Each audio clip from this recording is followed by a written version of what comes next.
Welcome back to the Infinite Restaurants podcast, where we share stories from the front lines of hospitality. I'm your host, Andrew Cook. Infinite Restaurants is brought to you by Harbor Food Service. This is part 5 of a 5-part series where we've been talking to Mark Brandau. Mark Brandau is a group manager at Datassentials. He and his team produce the twice-weekly COVID-19 research reports in addition to all the firm's off-the-shelf publications. Datassentials, for those who don't know, is a market research and insight firm that's dedicated to the food industry, helping everyone from restaurants and non-commercial operators, trade associations, food manufacturers, distributors, the works. What they do is they focus the power of data on the food service industry in every angle imaginable. Most recently, they've turned their resources towards tracking, measuring, and reporting on the impact that COVID-19 has had on the restaurant industry, and the data that they've provided is invaluable. What we've done in this 5-part series is to take the data, condense it down, slice out the Pacific Northwest and what the consumer's expectations are on their culinary appetites, on their comfort level of getting back out into the world, on what their expectation of being in a restaurant is, and what their attitudes about reopening and the pace of reopening. It's been illuminating, and what this segment is dedicated to do is to take all of this data that we've uncovered and shared with you, the audience, and start to make some informed speculation and call out some highlights and recapitulate the general body of information that's been offered to us so that you restaurant owners, that you restaurant professionals, you workers, restaurant aficionados can have a deeper understanding of what those expectations are, because in the restaurant industry, we don't succeed until we exceed those expectations. And so context is going to be key moving forward, and having a better sense of where people's heads are at gives us a horizon to aim for. So what do you say, Mark? You ready to start diving into this? Sounds great. Terrific. Let's circle back to consumer expectations. So I think in the Pacific Northwest, folks, they already are trying to use restaurants as much as they can. And I imagine that when they are, let out of quarantine and maybe starting to get back to working out of the home again, I think that there might be a relatively fast kind of snap back to use of restaurants, but it may not look the way that it did before. If they're not, dining in as much, I think that we might still see, these levels of delivery and carry out hold a little bit higher than in the rest of the country. Probably because I think that we'll also see a fair amount of people working from home more in those areas too. From my gathering, I think that the Northwest has a lot of industries that really do allow for remote work, maybe a little bit easier than some other parts.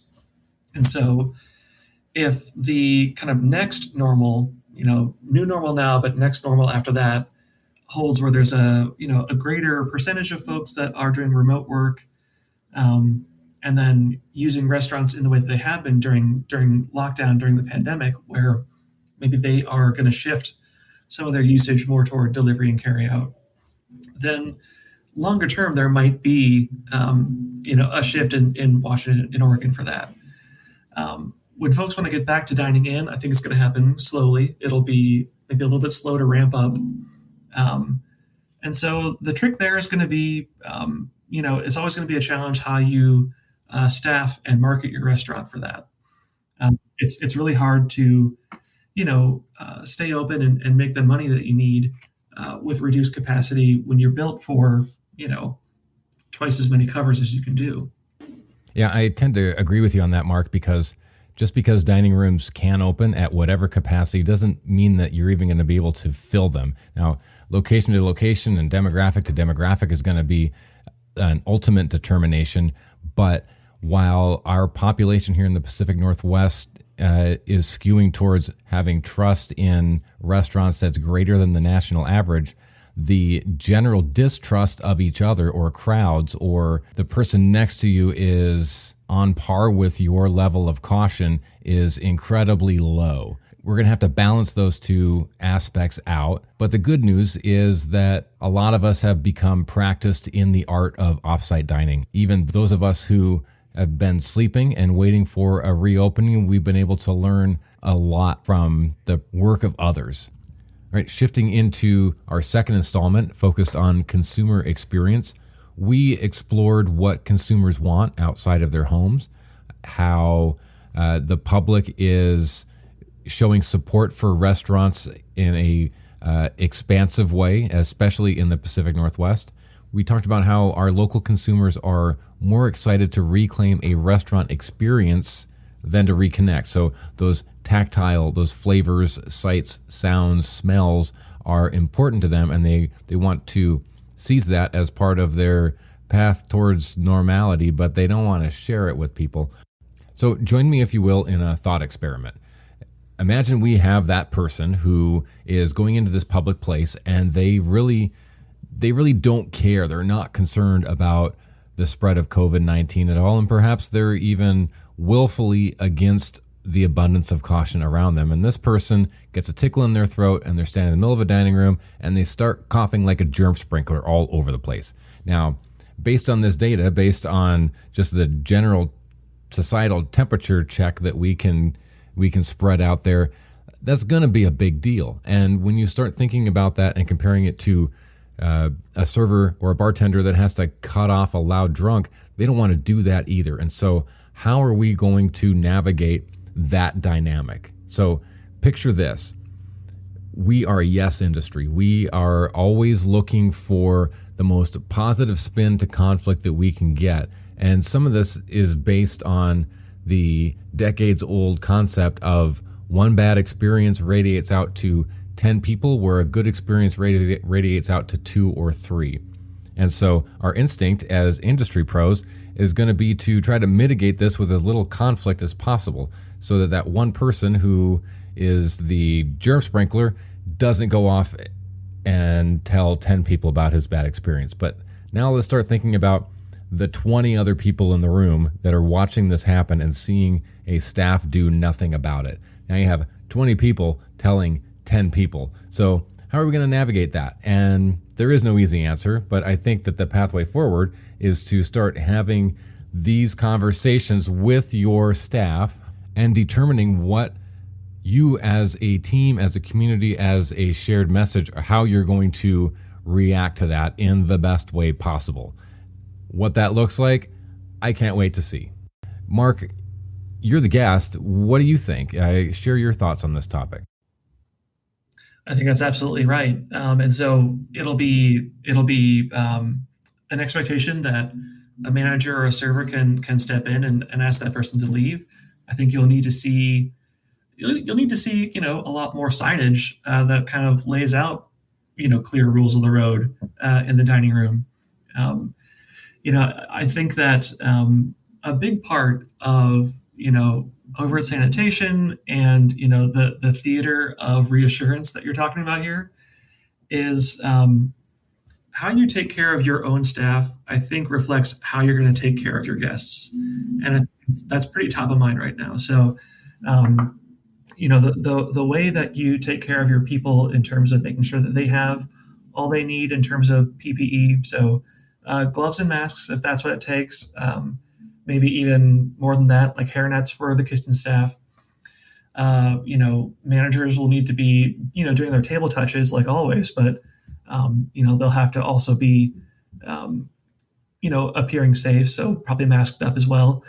And, one of the most important things about this notion of, kind of theater over sanitation is that that's the most important thing to be transparent about right now. That's what people have sought reassurance about since the start of this pandemic is, wherever I'm going, whatever I'm doing, is it safe? And so being transparent in that and about how you're taking care of your people and by extension, your guests through that, I think it's going to be the most important thing. And that'll probably won't change for a while. You brought up a really interesting thing that I hadn't thought of before. There's kind of dram shop liability for cutting folks off related to alcohol service, but I don't know if we're going to be as litigious about it, but we're going to be as on guard about how active you keep your environment safe from, in this case, just sort of germs. Mark, I'm really glad that you brought up the employees because I don't feel like we've given that segment of the industry enough attention as we've been talking about this. These are going to be the frontline people. These are going to be the boots on the ground. They're going to be exposed to more variety of folks than anybody else. And that really is at the core of what a lot of these PPE regulations are. It's not necessarily for the public safety. The public has a lot more freedom of choice than those who are working on the front lines. It's for the workers. It's for the employees and to help keep them safe, right? Well, they're being classified as essential now. And I think that consumers are really well aware of that. And if that's the case, then they need to see them taken care of as essential workers. Perfectly stated. I couldn't agree with you more. Yeah, so kudos to you, Mark, for bringing up that important aspect. Let's not lose sight of it moving forward. This is our summary episode, so let's finish off our summary of consumer experience. People aren't quite ready to make a night of it, but they are missing the sensory experiences of going out and dining in a restaurant and having some of that food that can only be executed well in that restaurant environment. But they're not really willing to sit down and relish in the experience because they don't want to be in big crowds and they generally don't trust the person sitting next to them because, that could be the germ sprinkler. But one key takeaway that the data illustrates quite clearly is that trust in restaurants is high.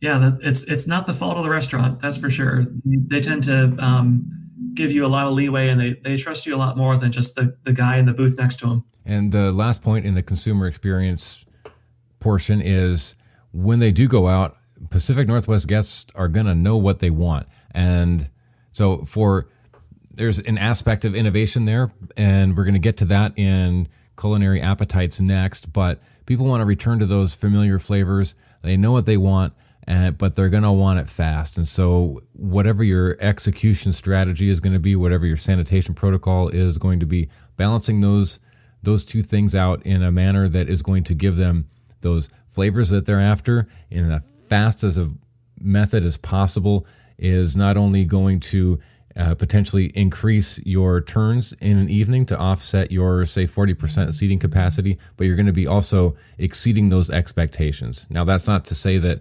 people can't relish in the experience and take it more slowly because not everybody is the average, but by building it in such a way and communicating it with a little bit of finesse, you're able to show a willingness to bend to their needs, even if they don't have those needs. Yeah, I think we're getting pretty good at responding to what people want right now. And then just the only question that none of us can answer is just kind of when it's all over. Let's talk real quick about culinary appetites. Diners will go for what they know and love, especially in the Northwest. So we have those favorite dishes, and I hope that this doesn't mean that we're not going to be experimenting and pushing the envelope of flavors and combinations, but it looks like people want to go back to yesterday and reclaim the interest, passion, and taste that they had before, and then maybe we're able to move forward. Mark, what do you think? Well, I mean, I think that that's probably gonna continue. It's not like once we are back in a kind of normal state that our tastes change remarkably. And so I would just say that what this says to me is that there needs to always be a flame burning on innovation. You can't just say, well, right now we got to batten down the hatches. We got to focus on what we know we sell, and then you can't let the pipeline go bare. You look at maybe the larger chain restaurant industry right now. Would you rather be a different chain, or would you rather be for instance Popeyes right now, where they're set up to succeed right now because they do have the drive-through. They invested in delivery and all those different apps, but I think what's really carrying them through right now, and their sales are up right now, is because they have this chicken sandwich that they are just killing it with, and it's this new menu item, this new platform for them that is as big a part of their success as anything that they've done to respond to COVID, and any operational change that they've made.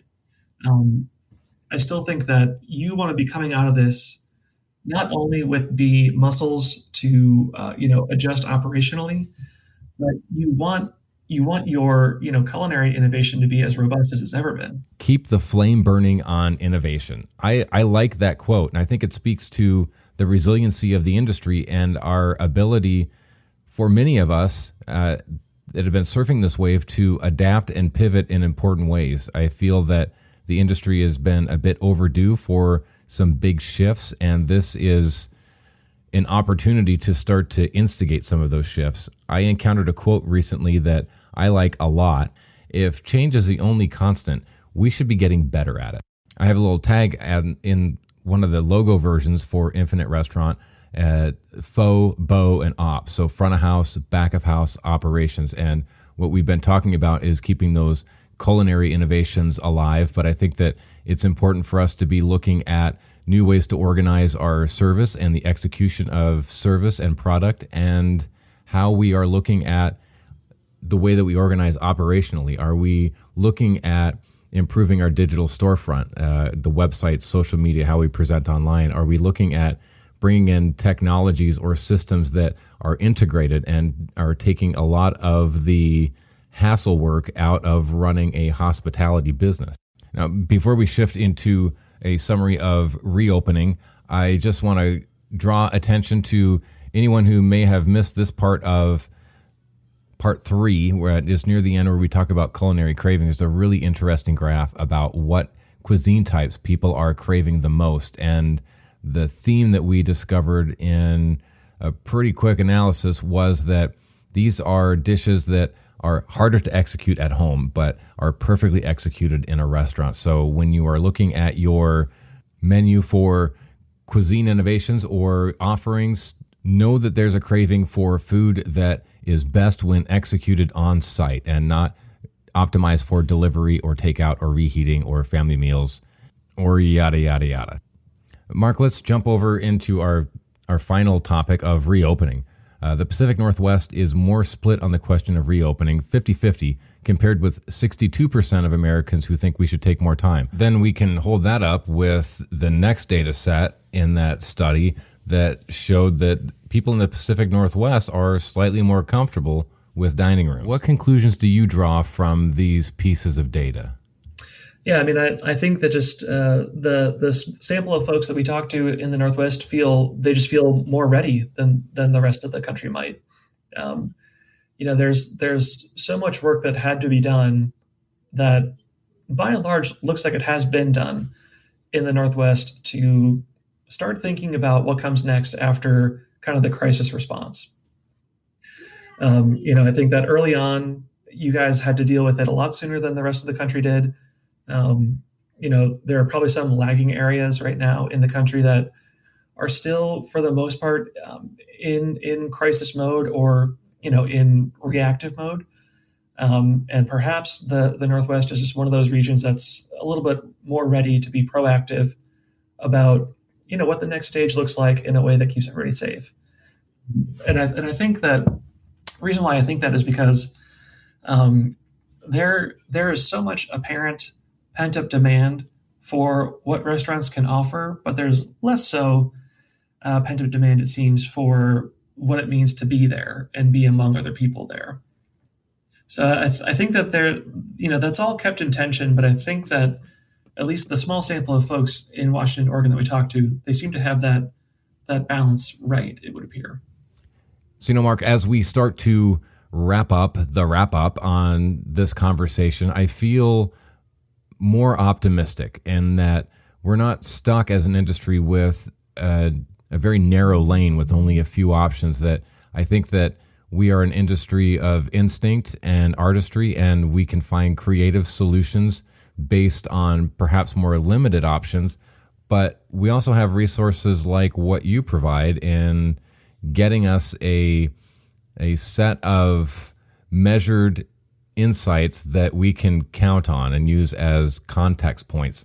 For instance, we can comfortably assume that people don't want to linger in crowded spaces. So how are we going to navigate a check-in or a waiting room? Well, cars. And that's some data that you've presented in that we haven't really explored here, but people feel very safe in their cars. And we have a little bit of flexibility with our cuisine. So I think that I want to thank you for helping us have this conversation. And I look forward to any closing thoughts that you might have. Well, just one thing that you said, just now is that I think there are reasons for optimism. With the big caveat that we just don't know how long this will last or if it'll come back and how intense it would come back or not.